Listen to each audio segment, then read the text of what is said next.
अखण्डमण्डलाकारं व्याप्तं येन चराचरं तत्पदं दर्शितं येन तस्मै श्रीगुरुवे नमः।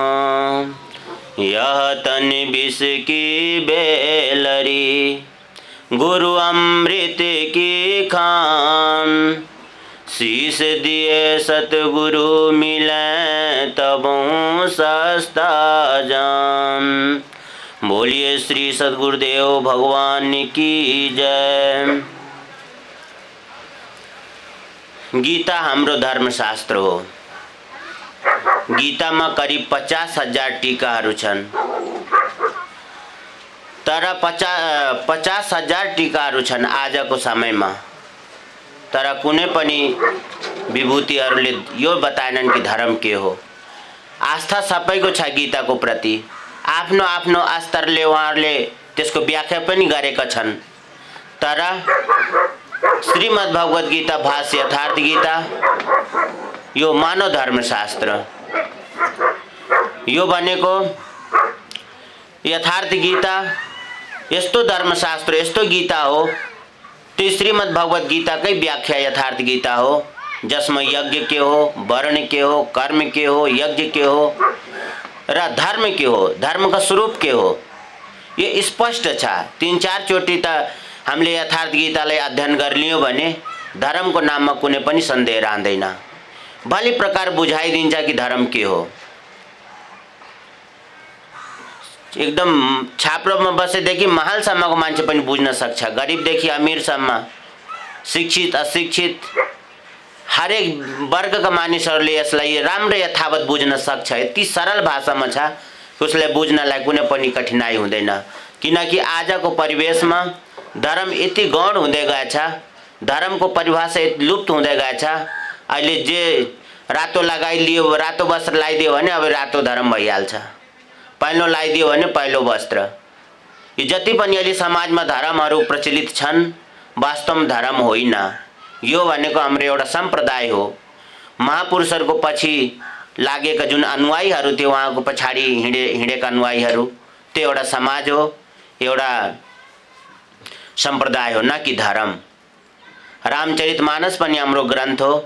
रामचरितमानस भगवान शिवको रचना, रचि महेश निज मानस राखा, पाई समय शिवासन भाखा। भगवान शिवले रचना गर्नुभयो रामचरितमानसको।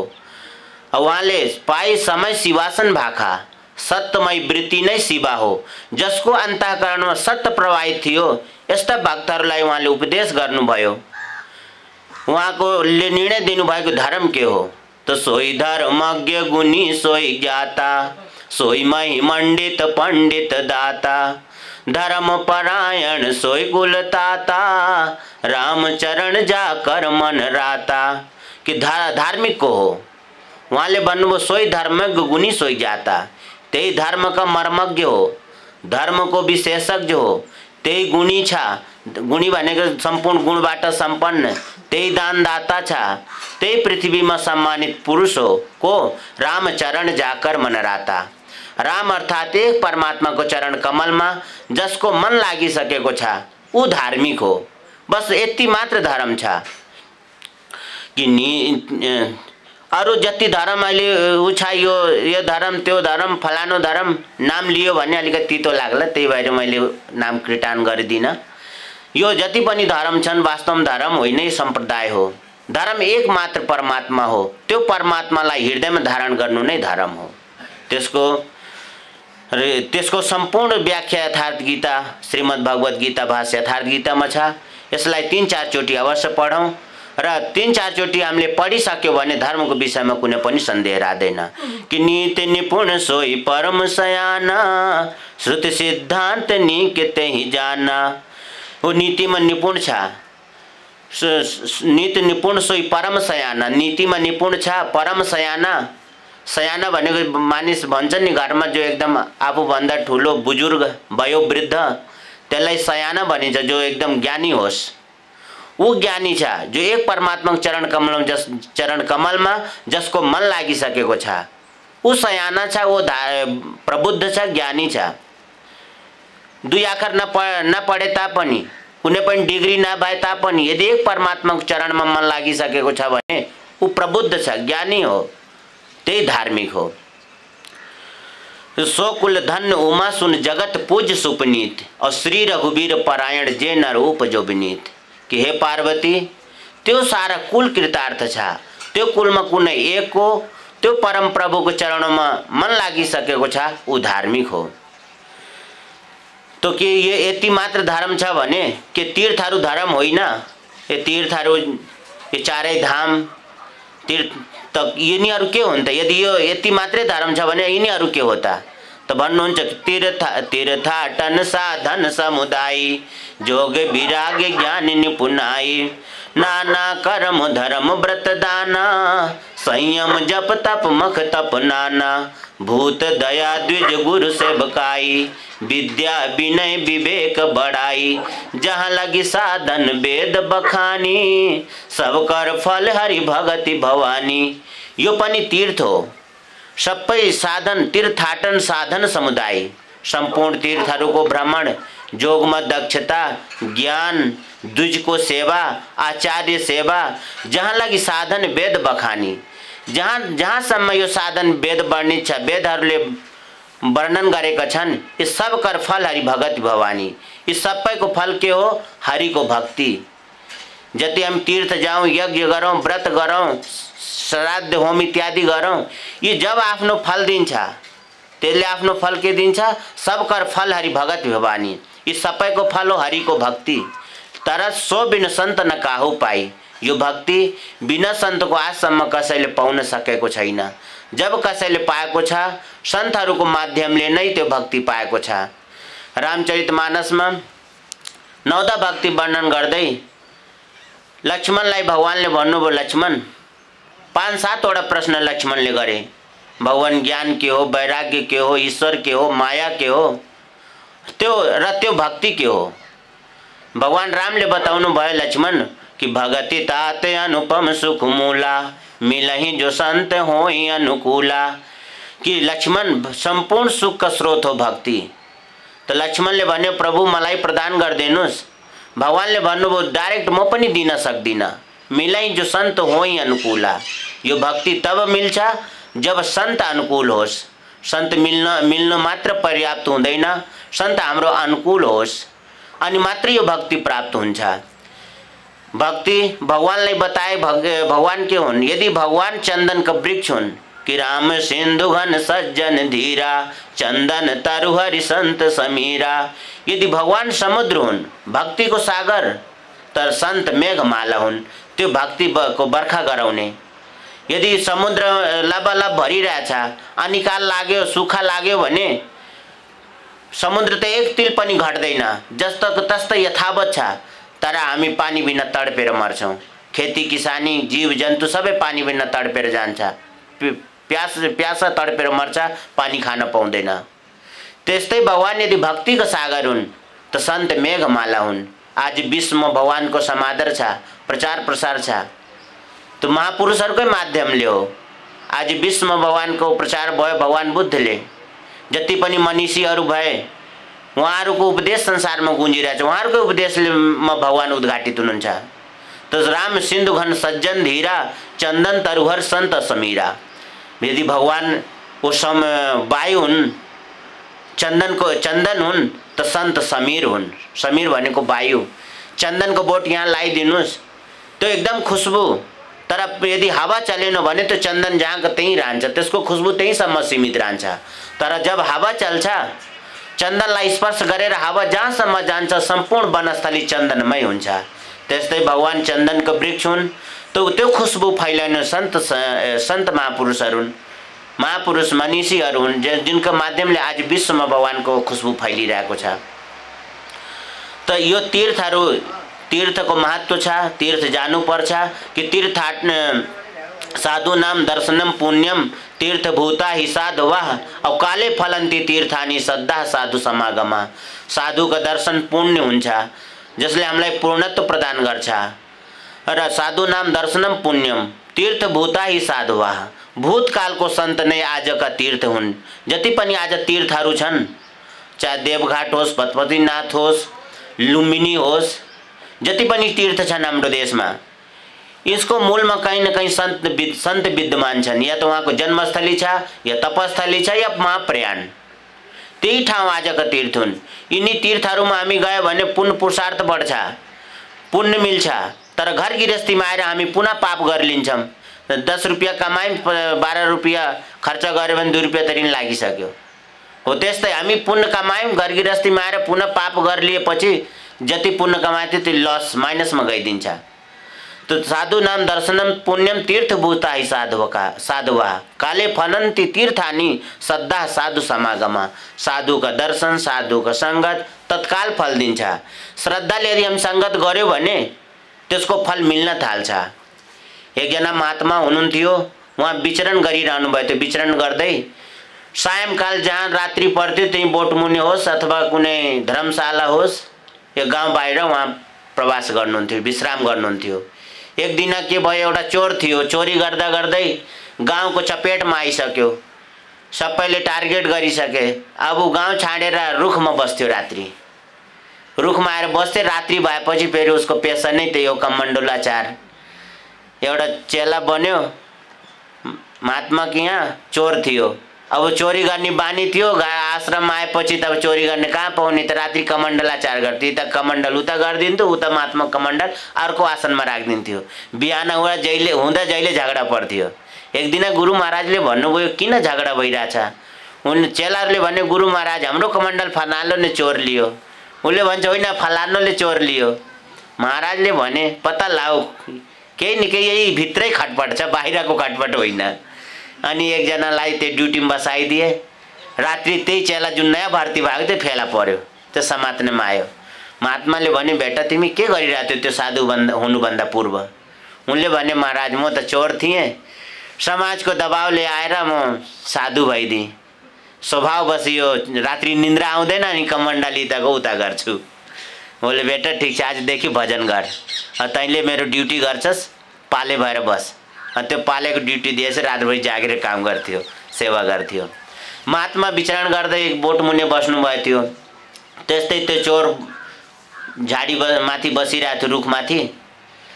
रात्रि 8 बजेपछि बिस्तारै बिस्तारै झरेर तल आएपछि यति हाइट भएपछि जम्मन्दै फराल्यो। महात्माले भने को हो? अब चोरको जिउ थोर्का। अब उसले करायो म चोर हुँ। बोले यो रुखमा के गर्छस्? बोले महाराज देख दाढी कपाल देखेपछि उसले बुझ्यो महात्मा हो नि त, अलिकति मनमा अलि डर कम भयो। अब साधु सन्तबाट अनिष्ट हुँदैन। उनले भने महाराज म चोर हुँ, गाउँको दबावले अब घरमा बस्न पाउँदिनँ, रुखमा बस्नुपर्छ। राति भएपछि अब पेटको लागि केही न केही त अब गर्नै पर्यो। उन महात्माले भने जाडोको महिना थियो, माघ महिना, जहाँ चिसो बढिरहेको थियो। उनले भने यसो गर दौरा लिएर आऊ, आगो बाल्दै, मलाई आगो तपाऊ, बहुत चिसो छ। लुगा थिएन, एउटा ब्ल्याङ्केट मात्रै बोकेर हिँड्नु भएको थियो। आगो बालिदियो। महात्मा आगो तापे। अब बुटी खानुहुन्थ्यो। बोले यो चिलम बनाऊ, मलाई चिलम खुवाऊ। चिलम बनायो, महात्मालाई चिलम खुवायो। बिहान 4 बज्न थालेपछि छटपटाउन थाल्यो। महाराजले भने किन छटपटिरहेछ? उनले भने महाराज उज्यालो भयो भने गाउँले चिन्यो भने मलाई कुटेरै मार्छन्, सिध्याउँछन्, हजुर मलाई छाड्दिनुहोस्। महात्माले भने जाऊ ठीक छ, छाड़ दिए। जब महात्मा का शरीर छूटे उनी स्वर्ग गए। उसको शरीर छूट्यो, उस स्वर्ग जब यमराज को चित्रगुप्त आयो, लेखाकार सम्पूर्ण हिस्ट्री हेर्यो। उसले भने हजुर यो त कुनै पनि धर्म कहीँ गरेकै छैन पुण्य कार्य। सबै हेर्दा जान्दा एउटा पुण्य कार्य गरेको रहेछ हजुर, एक दिन एउटा महात्माको सेवा गरेको रहेछ यसले। बोले ठीक छ, यसलाई 2 घण्टाको लागि स्वर्ग पठाइदेऊ, त्यसपछि लगेर नरकको आगोमा झोक्देऊ। अब लिएर गयो स्वर्ग। महात्मा बसिरहनु भएको थियो। त्यो चोर पुग्दा महात्मालाई चिनिहाल्यो। दौडेर प्रणाम गर्यो, महाराज हजुरकै कृपाले यो स्वर्ग आउन पाई। 2 घण्टा जो हजुरको सेवा गरी त्यही पुण्यले आज यो स्वर्ग आउन पाई महाराज। बोले ठीक छ बेटा तिमी पनि आइसक्यो? बोले हाँ महाराज हजुरकै आशीर्वादले। ठीक छ आऊ यहीँ बसा। नजिक बस्यो। 2 घण्टा कट्न थालेपछि यमदूतहरूले कराउन थाले। अब हिँडा तिम्रो समय सक्यो। महात्माले भन्नु त हेर्दैन हेर, तिमीले अब खुट्टा दबाऊ बस मेरो नजिक। अब खुट्टा दबाउँथ्यो, बस्ती नजिकै। अब 2 घण्टा सकिसक्यो, यमराजको यमदूतहरू कराउँदा आउँदै आउँदैन। यमदूत आक्रमण गर्दा महात्माको पावरले यमदूतै डढ्न थाले, नजिक आउनै सकेनन्। भागेर गए यमराज बेटा, यमराजलाई सूचना सुनाए, हजुर उता एउटा महात्मा बस्नु भएको छ, उहाँ नजिक गएपछि हट्दै हट्दैन, हामी त्यहाँ पुग्नै पाउँदिन। यमराज स्वयं यमदण्ड लिएर, यमराज यमदण्ड चलाइदियो। यमदण्ड पनि प्रभावहीन भएर गयो। लास्टमा यमराजले शरण माफी माग्यो, बोले महाराज हामीलाई थाहा थिएन, हजुरको सेवाले यो पनि मुक्त भयो। त सन्त सेवाको फल, सेवा 2 घण्टा मात्र गरेको थियो, 1 घडी सेवा, त्यो पुण्यले उसले स्वर्ग भने कहीँ आकाशमा स्वर्ग छैन। त्रेता भुक्तम स्वर्गलोकम विशालम क्षीणे पुण्य मर्ति लोकम विसन्ति। मनुष्य आफ्नो कर्मको फलस्वरूप स्वर्गीय सुख प्राप्त गर्छ, उत्तम भोग भोग्छ। क्षीणे पुण्य मर्ति लोकम विसन्ति, पुण्य क्षीण भइसकेपछि पुनः फुटपाथमा आइदिन्छ।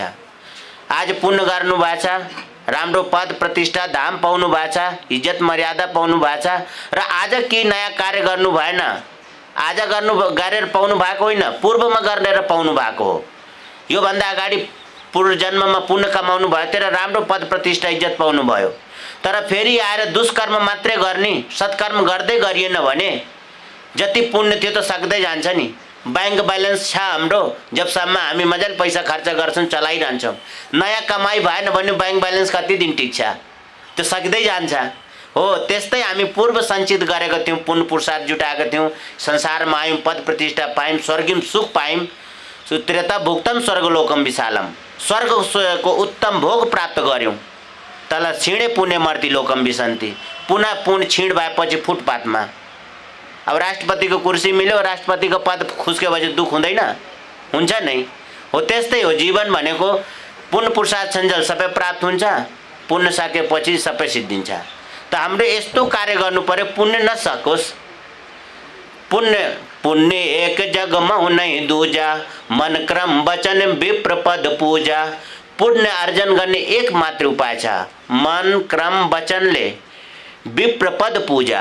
विप्र भनेको ब्राह्मणको पूजा। ब्राह्मण को हुन् त? जन्मदेखि ब्राह्मण भन्नु गीतम भन्नुहुन्छ होइन, वेदमा पनि त्यही भन्नुहुन्छ कि जन्मना जायते शूद्रा संस्कारात् द्विजुच्यते, और वेदाध्यायी भवेत विप्रा ब्रह्म जानेति ब्राह्मणा। जन्मदेखि हरेक प्राणी शूद्र हुन्छ, अल्पज्ञ हुन्छ। जबसम्म हामीलाई साधनाको ज्ञान छैन, चिन्तन थाहा छैन, तबसम्म हामी शूद्र छौँ। शूद्र भनेको अल्पज्ञ, अज्ञानी।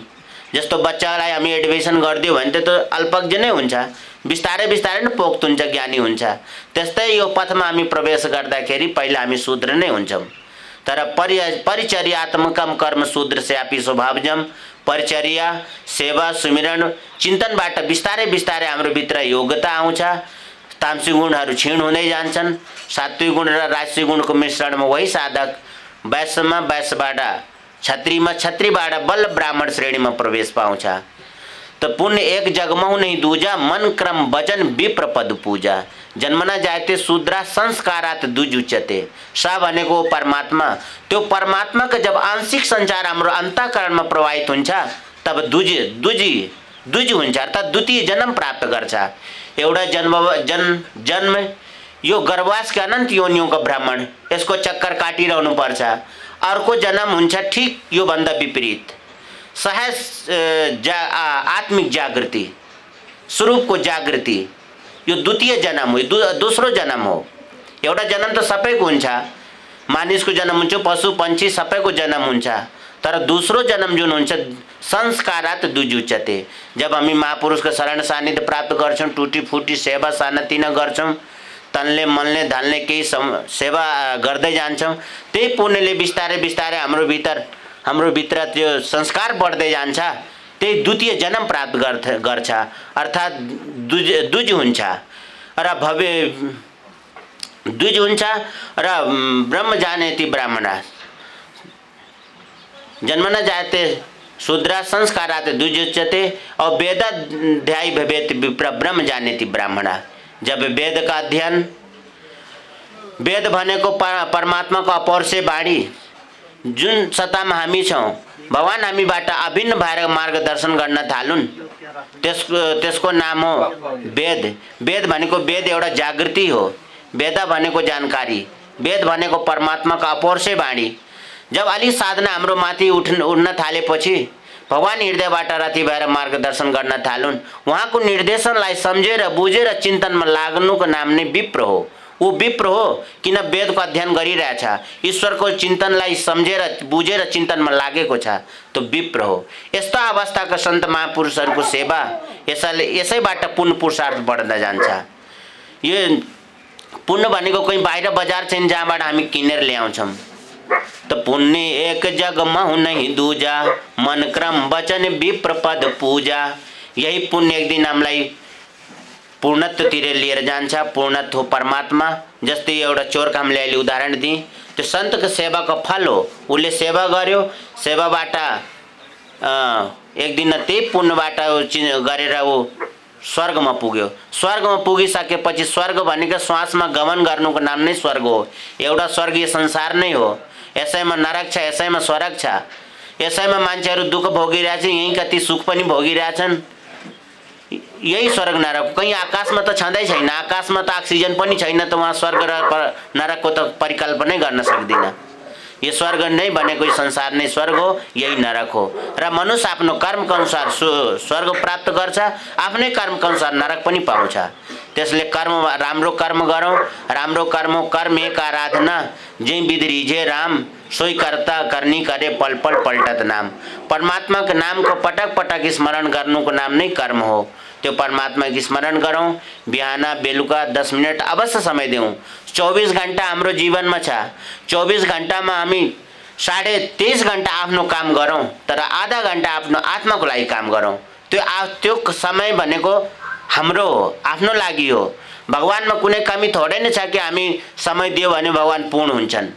कमी आफ्नो भित्र छ, हाम्रो भित्र कमी छ। त्यो कमीको पूर्तिको लागि हामी भगवानको चिन्तन गर्छौँ, मनन गर्छौँ, महापुरुषहरू सानिध्य प्राप्त गर्छौँ र बिहान बेलुका 10 मिनट ध्यान गर्छौँ। 15 मिनट अब धेरै ध्यानमा समय दिन सक्दिनँ। अब घर गृहस्थी मान्छे अब 24 घण्टा आँखा मुदेर बस्दियो भने गृहस्थी कसरी चल्छ? त्यसमा रहेर पनि भगवानले भन्नुहुन्छ, अर्जुन नेहा विक्रम न सोस्ति प्रत्यवायो न विद्यते स्वल्पम मपस् धर्मस्य त्रायतो मयतो भयात। यस नियत विधिबाट सम्पादित कर्मका स्वल्प आचरण पार लाग्यो भने महान जन्म मरणको भयबाट उद्धार गर्नेछ। स्वल्प आचरण कसले गर्छ? गृहस्थ कि विरक्त? गृहस्थ नै अलिकति आचरण गर्न सक्छ, अलिकति समय दिन सक्छ। त भगवानले प्रोत्साहन गर्नुभएको अलिकति पनि यदि समय दिन्छ भने महान जन्म मरणको भयबाट उद्धार गर्नेछ। ओ यो दुःख हालियामा शाश्वतम, दुःखको खानी यो प्रतिपल क्षीण हुने संसारबाट ऊ मुक्त हुन जान्छ। त्यसले गर्दाखेरि आधा घण्टा होस्, 15 मिनट होस्, सन्त महापुरुषको सङ्गत गरौँ। गीता हाम्रो धर्मशास्त्र हो, त्यसको अध्ययन गरौँ। आजको हाम्रो प्रश्न हो भाग्य, कि भाग्य के हो? भाग्यको लागि मानिसहरूले ठाउँ ठाउँमा ज्योतिषी कहाँ जान्छन्, भाग्य रेखा देखाउँछन्, हस्तरेखा। कि हाम्रो भाग्य राम्रो हुन्छ, कसैले देखाउन जान्छ, कहीँ लटरी लाग्ला, कसैलाई डिबी पर्ला, देश विदेश जान पाउँछ, कसैले हाम्रो छोरा राम्रो पदमा जान्छ, कि ज्योतिषी कहाँ जान्छ। तो भाग्य यदि हाम्रो भाग्यमा कष्ट लेखिएको छ, पीडा लेखिएको छ, सबैको भाग्य त एक जस्तै नहोला। कसैले राम्रो पूर्ण प्रसाद जीवनले बाँचिरहेछ भने कसैले कष्टकर जीवन पनि बिताइरहेको छ, कसैले मिडियम जीवन जिइरहेछ। आखिरी जीवन जिइरहेछ, एक प्रकारको जीवन नै हो। अब यो दुःख कष्ट पीडा हाम्रो भाग्यबाट हामी कसरी यसलाई काटौँ, कसरी कटोस्, यो कसरी मिटोस्? त भगवानले भन्नुहुन्छ, अर्जुन अपि चेसो दुराचारो भजते मा मनन्य भाग साधु रेप सम्मन्तव्य सम्य व्यवस्थित हिस्सा। अत्यन्त दुराचारी किन नहोस्, पापीको सरदार किन नहोस्, चोर डाकु जस्तो, वाल्मीकि डाकु जस्तो किन नहोस्। अपि चेसो दुराचारो भजते माम अनन्य भाग। अन्य न, अनन्य का अर्थ हुन्छ अन्य न, अन्य कुनै देवी देवतालाई नभजेर केवल मलाई भज्दछ, एकमात्र मेरो चिन्तन गर्दछ भने साधु रेप सम्मन्तव्य सम्यक व्यवस्थितो हिस्सा। अत्यन्त दुराचारी किन नहोस्, अन्यलाई छाडेर केवल मलाई भज्दछ भने ऊ साधु मान्ने योग्य छ, ऊ साधु नै छ। साधु त भइसकेको छैन, तर साधु हुनमा उसलाई सन्देह नै छैन। साधु भनेको यो वस्त्र मात्रै लाएर साधु हुँदैन। यो त वस्त्र भनेको एउटा भेष हो। जस्तै कुनै स्कुलमा लगेर बच्चालाई एडमिसन गरिदियो भने उसलाई वस्त्र दिन्छ, पहिले ड्रेस दिन्छ। अब त्यहाँको कस्तो खालको ड्रेस छ त्यही ड्रेस दिन्छ। हामी सरकारी अफिसमा गयो भने त्यहाँको छुट्टै ड्रेस हुन्छ, प्राइभेटमा गयो भने छुट्टै ड्रेस हुन्छ। यस्तै हो, यो ड्रेस भनेको एउटा भेष हो। साधु भनेको भगवानले यो कपाल ठुल्ठुलो बनाउने, दाढी पाल्ने, भेष लाउने मात्रै साधु भनेको भन्नुभएको होइन। अपि चेसो दुराचार हो, भजते माम अनन्य भाग। अन्य न, अन्यलाई नभजेर केवल मलाई भज्दछ भने, मेरो चिन्तन मनन गर्दैछ भने ऊ साधु मान्ने योग्य छ। तपाईँ जस्तै सुकै ड्रेस लाउनुहोस्, कालो सेतो नीलो टाई बुट सुट कोट जे लाए पनि, यदि एक परमात्माको चिन्तन गर्नुहुन्छ भने तपाईँ साधु हुनुहुन्छ, साधु पुरुष हुनुहुन्छ। साधु भन्ने एउटा गुण हो, स्वभाव हो। भन्छन् नि मानिसहरूले यो साधु पुरुषको हुनुहुन्छ, उहाँ साधु पुरुष हुनुहुन्छ। साधुवाद भगवान कृष्णले कर्णलाई भन्नुहुन्छ, कर्ण तिमी धन्य, तिम्रो आमा बुवा धन्य, तिमी साधुवाद, तिमी साधु हो। जबकि सङ्गत त धूर्तको गर्थ्यो, तर एउटा विशेष गुण थियो, महान दानी हुनुहुन्थ्यो कारण, अनि भगवानले तारिफ गर्नुहुन्थ्यो। त अत्यन्त दुराचारी किन नहोस्, एक परमात्माको चिन्तन गर्दछ भने भगवानले भन्नुहुन्छ वो साधु मान्ने योग्य छ। त हाम्रो भागमा जस्तै सुकै संस्कार किन नहोस्, कुअङ्क मन्त्र महामणि विषय ब्यालके मेटत कठिन कुअङ्क भालके। जस्तै सुकै संस्कार किन नहोस्, यो संसारको 20 रूपी विषधरले रात दिन हामीलाई डसेको डसै छ। यसको पीडाबाट भगवानको मन्त्र यस्तो महान मणि औषधि छ, यसको अहिले हामीले चिन्तन गर्यो भने यो संसारको 20 रूपी विषधरबाट हामीलाई मुक्ति गराइदिन्छ, हामीलाई उद्धार गरिदिन्छ।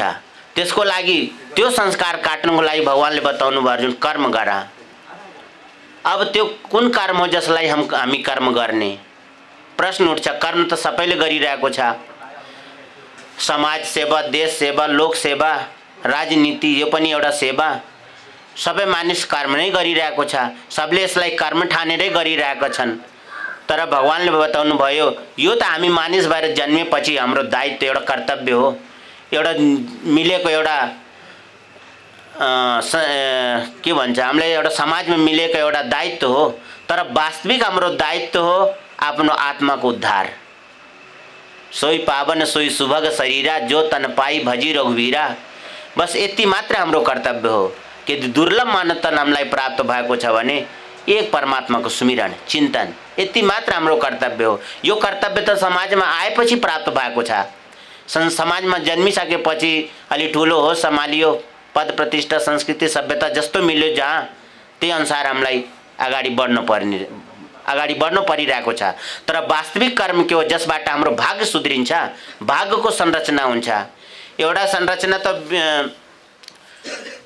यो विश्वकर्माले गर्नुभयो कि कर्म प्रधान विश्व रचि राखा, जे जस करैसु तस फल चाखा। एउटा सृष्टि, एउटा यो संसारको रचना विश्वकर्माजीले गर्नुभयो, तर एउटा विश्वको रचना कर्मले गर्यो। कर्म प्रधान विश्व रचि राखा, जो जस करैसु तस फल चाखा। यो कर्म नै प्रधान हो। यो जो विश्वको रचना कसले गर्यो? कर्मले गर्यो। एउटा विधाता विश्वकर्माजीले संसार बनाउनु भयो, तर वास्तविक विश्वको रचना कर्मले गरेको छ। त्यो कर्म के हो? आराधना। गीतामा बताए भगवान श्री कृष्णले बताउनु भयो अर्जुन, यज्ञ अर्थात कर्मणो अन्यत्र लोकोयम कर्म बन्धना, तदर्थम कर्म कौन्तेय मुक्त संघ समाचरा।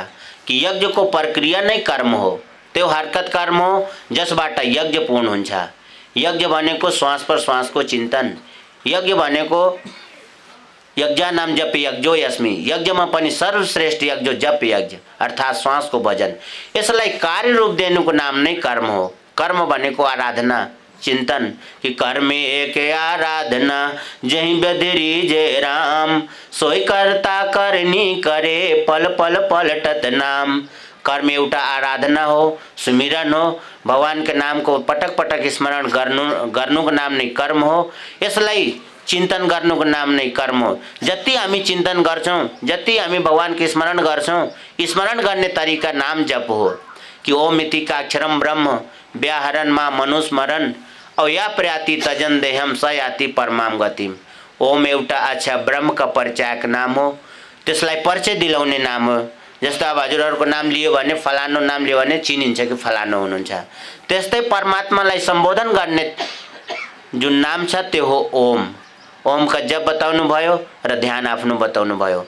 जति हामी ओमलाई चिन्तन गर्छौँ, ओमका जप गर्छौँ, यही हो कर्म। यसैबाट हाम्रो भाग्यको रचना हुन्छ। अब भाग्यमा यदि हामीलाई असाध्य कष्ट पीडा लेखेको छ तो नाम, भगवानको नाम एउटा यस्तो महान मणि औषधि हो, यसको चिन्तन गर्नाले त्यो कष्ट कटेर जान्छ। एउटा ज्योतिषी थियो, काशीमा विद्या आर्जन गर्न गएको थियो गुरुकुलमा।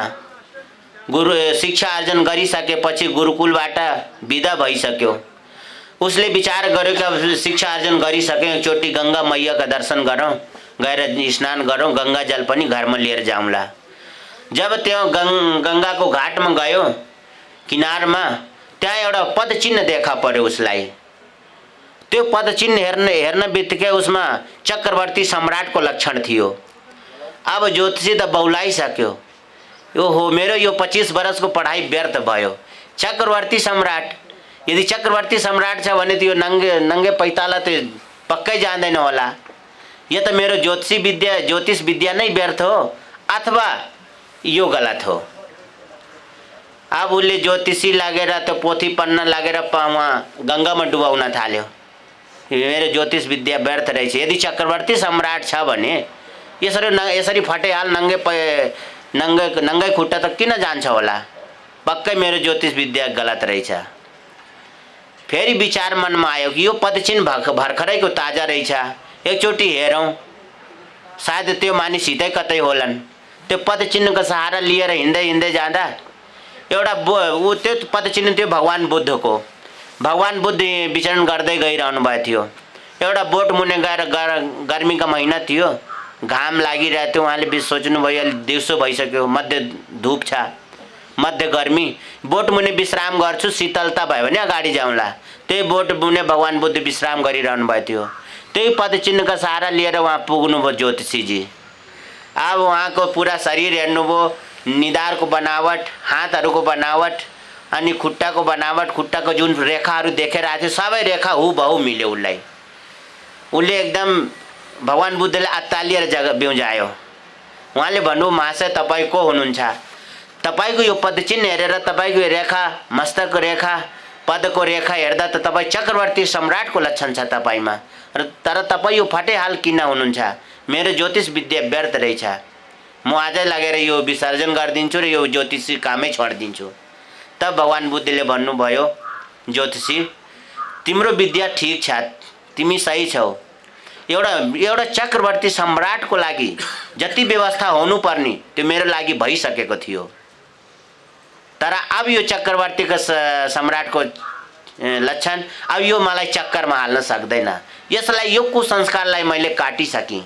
अब म आफ्नो गन्तव्यतिर लागिरहेको छु। भगवान बुद्धले यसलाई कुसंस्कार भन्नुभयो।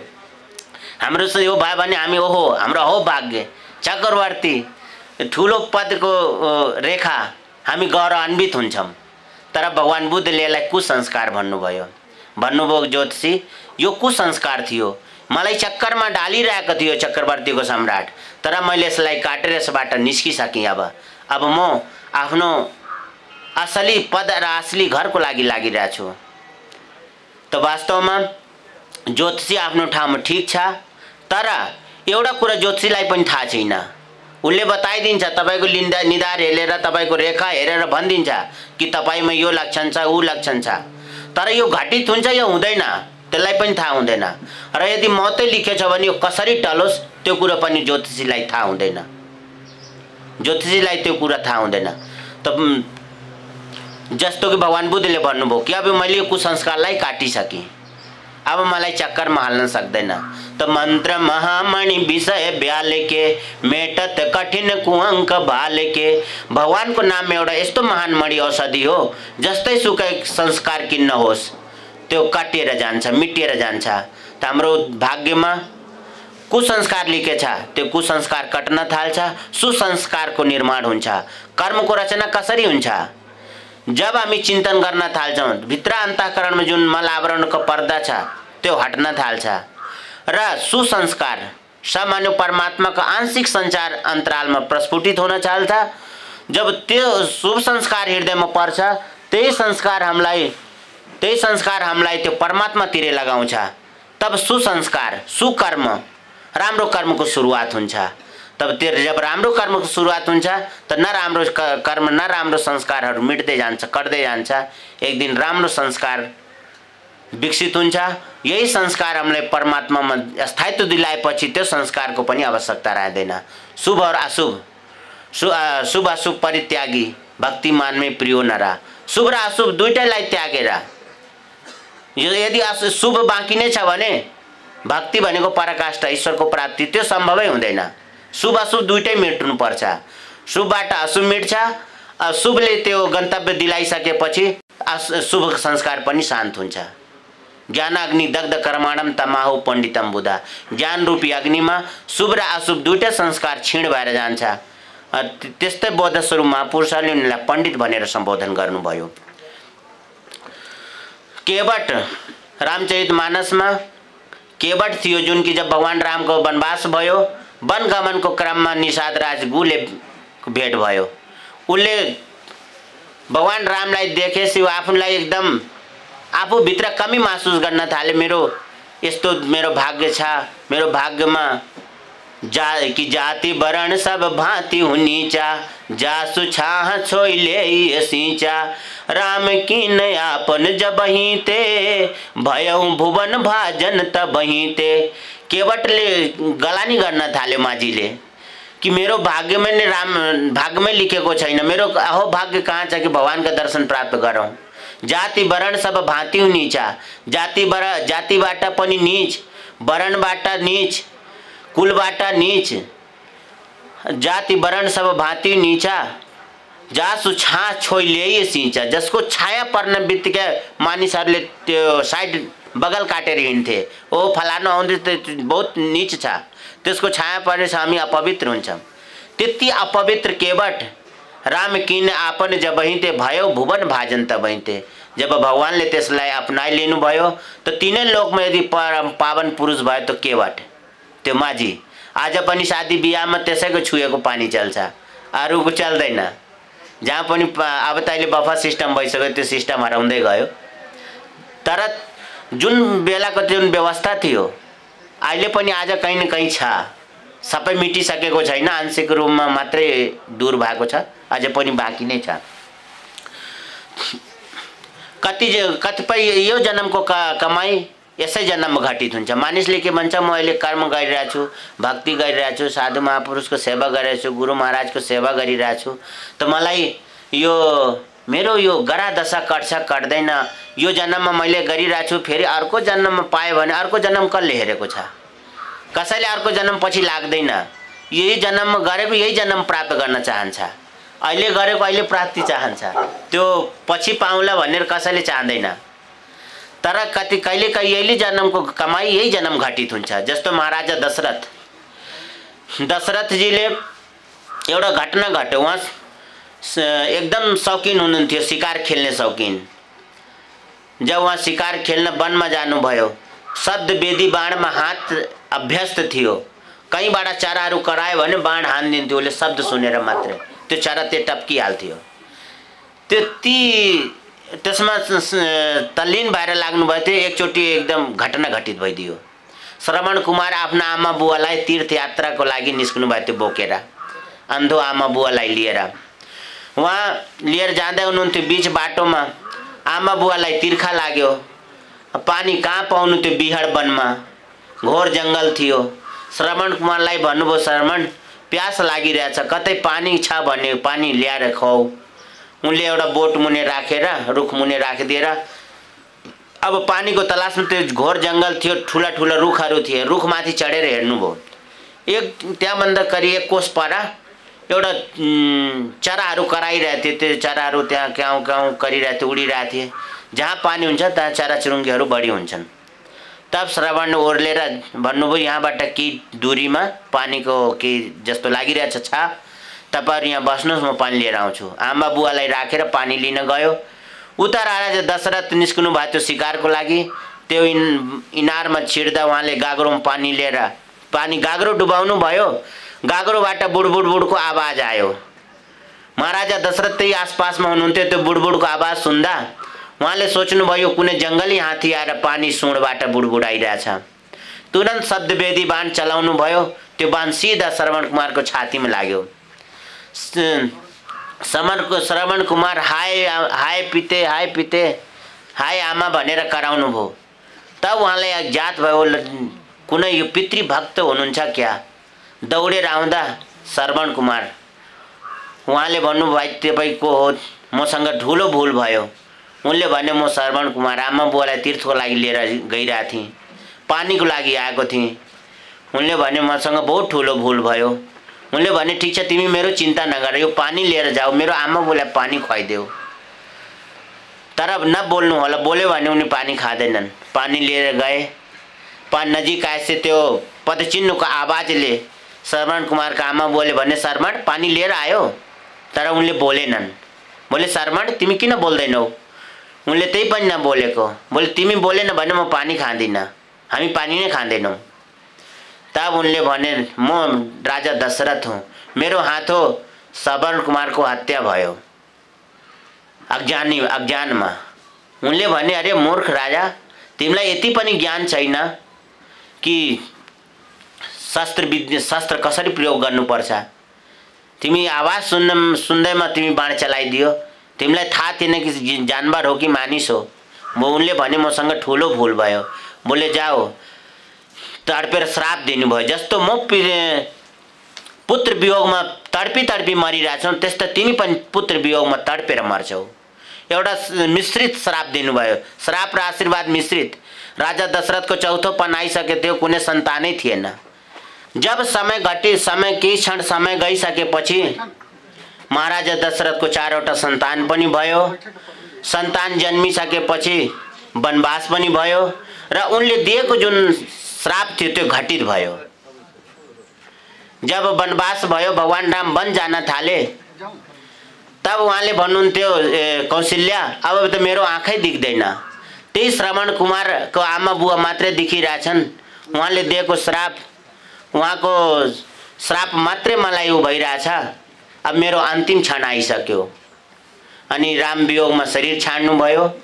तो वास्तवमा यस जन्मको कमाई यसै जन्ममा घटित हुन्छ। यो होइन कि आज हामी कर्म गरिरहेछौँ, आज भक्ति गरिरहेछौँ, आज महापुरुषहरूको सेवा गरिरहेछौँ त फल अर्को जन्ममा मिल्छ, त्यस्तो होइन। यसै जन्ममा गर्यो भने यसै जन्ममा प्राप्त हुन्छ। तर हामी कर्मको फलको आशा गर्नु हुँदैन। अब फल मात्रै गर्यो, कर्म गरिएन भने फल पाउँदिन। बोट बिरुवा लाउनु पर्छ, हामी फलदार रुख लाएछौँ, त्यसको गोडमेल जलमल गर्नुपर्छ, समय आएपछि फल अवश्य आउँछ। त्यस्तै कर्म प्रधान विश्व रचि राखा, जो जस करै सो तस फल चाखा। कर्म नै प्रधान हो। कर्म प्रधान विश्व रचि राखा, जो जस करै सो तस फल चाखा। कर्म जस्तो मानिस कर्म गर्छ त्यस्तै फल प्राप्त गर्छ। जस्तो महाराजा दशरथले कर्म गर्नुभयो तर फल पनि प्राप्त गर्नुभयो। यसै जन्मको कमाई, यसै जन्ममा उहाँको यो संस्कार थियो, यसै जन्ममा घटित भयो। त्यसले गर्दा यस जन्ममा कर्म गर्नुस्, फल अर्को जन्ममा मिल्छ, त्यस्तो होइन। तर हामीले यो निश्चित नियत विधिका अनुसार कर्म गर्नु पर्यो।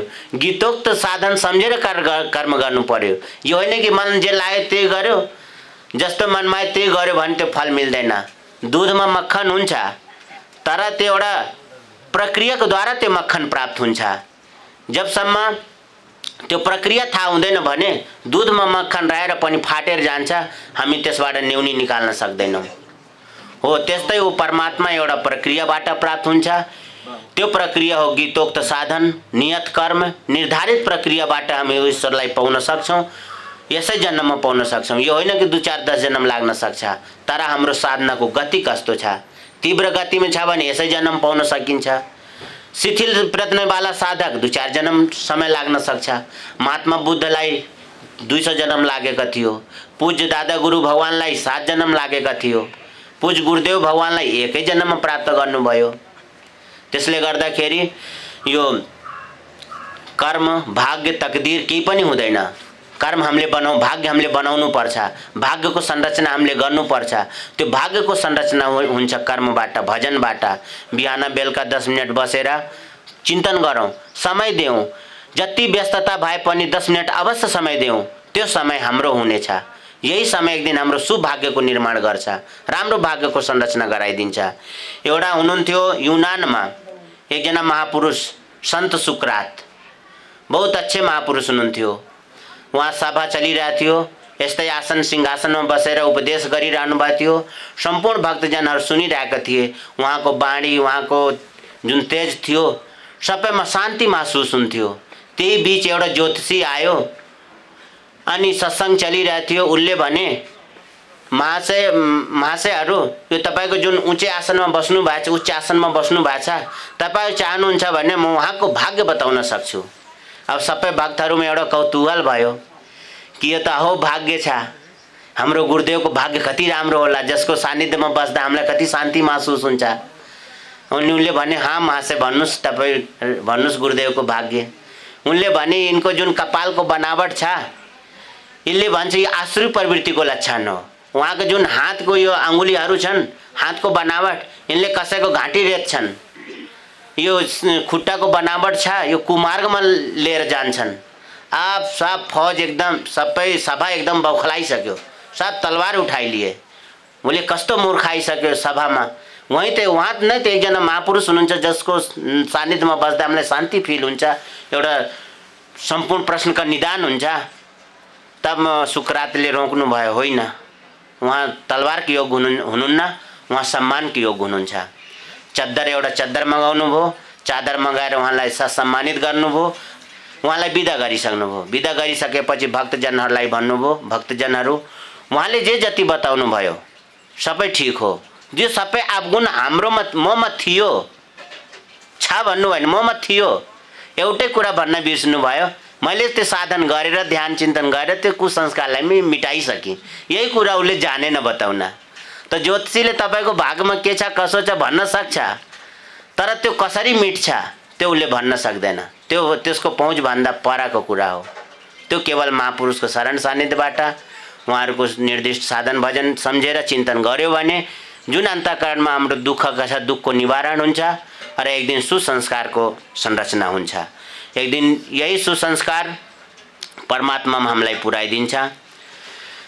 यसले गर्दा यो भाग्यतिर नलाग्नु, ज्योतिषीहरूको पछि नलाग्नु, एक परमात्माको पछि लाग्नुहोस्, उहाँलाई प्रार्थना गर्नुहोस्, भगवान हाम्रो मार्गदर्शन गर्नुहोस्। तपाईँ त सर्वत्र हुनुहुन्छ, कण कणमा हुनुहुन्छ। हामी कुन कणलाई प्रणाम गरौँ त्यसको पहिचान दिनुहोस्।